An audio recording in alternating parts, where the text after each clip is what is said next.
Action. Welcome to the world of quadratics, and here's a quick review. So from start to end, when I consider quadratics, where do they come from? They come from the product of two linear equations. So here's a linear equation, x plus 1 and x minus 5. And if we multiply them together, we will indeed get a quadratic equation. And when it's written in this form, one number times another, we call it factored form. And when a quadratic is written in factored form, it's easy to find the roots or the zeros. So we can set each factor equal to 0. If x plus 1 is 0, x must be negative 1. If x minus 5 is 0, x must be 5. So we call those the zeros or the roots. Call it the roots because that's where the graph will cross the x-axis and it's kind of rooted to the axis here at negative 1 and 5. And we'll get there in a minute. After we find the roots, it's easy to find the axis of symmetry because the axis of symmetry has to be exactly in the middle between the two roots. It has to be the average of the two x values.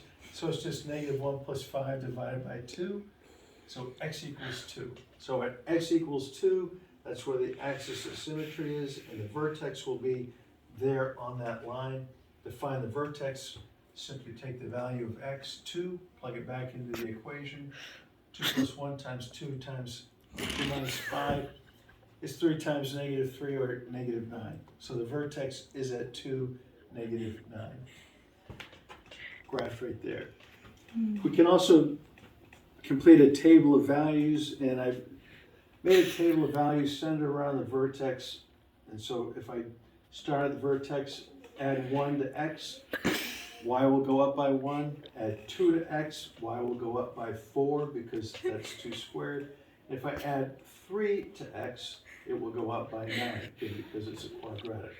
And the same thing will happen if I go in a reverse direction. I go back 1, up 1, back 2, up 4, back 3, up 9. And the end behavior of the graph, as x goes to infinity, y goes to infinity. As x goes to negative infinity, y goes to positive infinity. So when you graph it, it's a parabola, U-shaped. Going back to our initial quadratic equation in factored form, to get it into standard form, we can FOIL it, or you can do a table method to multiply the two binomials together. There's some other methods as well. But when you multiply it, you'll get x squared minus 4x minus 5, which this is a quadratic that is in standard form. It's in the form ax squared plus bx plus c. And that's important when you're using the quadratic formula. And we already looked briefly at the graph. And the last couple of skills that we need is to complete the square.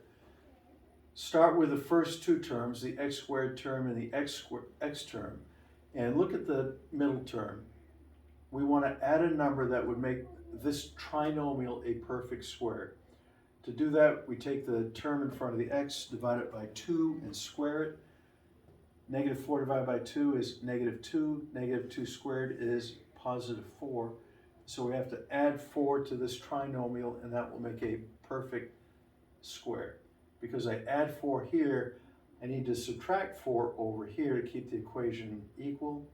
And then this becomes x minus 2 quantity squared minus 9. And this is called the vertex form because it's easy to find the vertex. The vertex is here at x equals 2, and the y value is negative 9. And the last thing I have on the board is the quadratic formula, which you could use to find the roots when the equation is in standard form.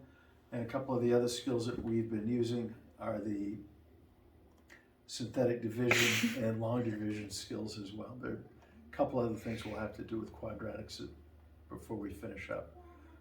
All right, thank you, Ellie. Say goodbye, Ellie. Good God. I feel like a purple minion sometimes. You know, the ones that go crazy. Recorded by me.